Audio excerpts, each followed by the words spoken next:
Like if you found the video valuable. Priya checked her watch. Midnight. The rain poured in sheets over the streets of Mumbai, turning headlights into blurry streaks.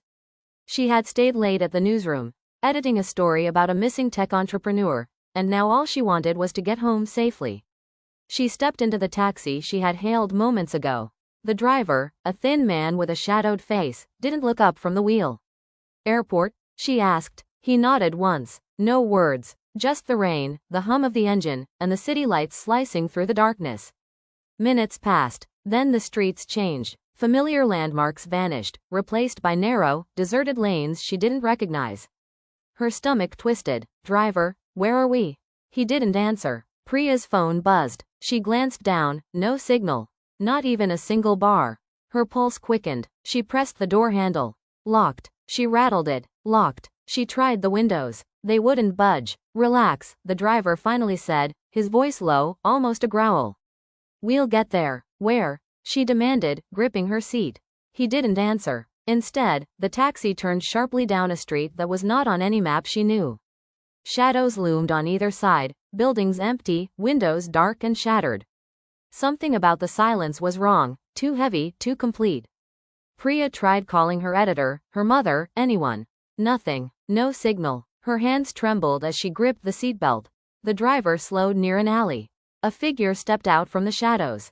Priya froze. The man's face was pale, eyes wide, like he hadn't blinked in years. The driver didn't stop. The figure raised a hand, and the taxi's engine cut out.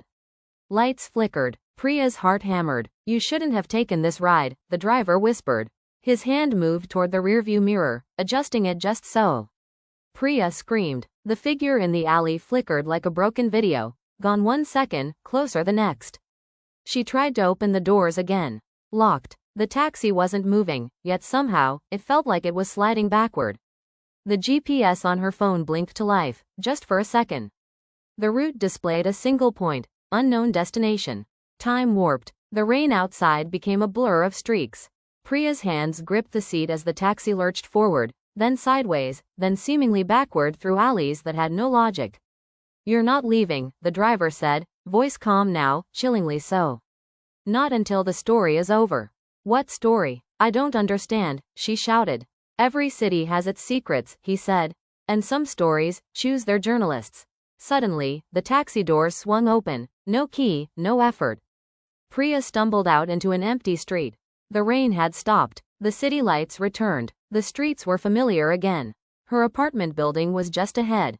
She turned to thank the driver. The taxi was gone. Empty. No sound. No tire tracks. Nothing. Her phone buzzed. A message from an unknown number. "You're late. But the story isn't finished. We'll ride again." Priya froze. Somewhere deep in the city, a shadow moved. And she knew, with a sinking certainty, the vanishing taxi would come for her again.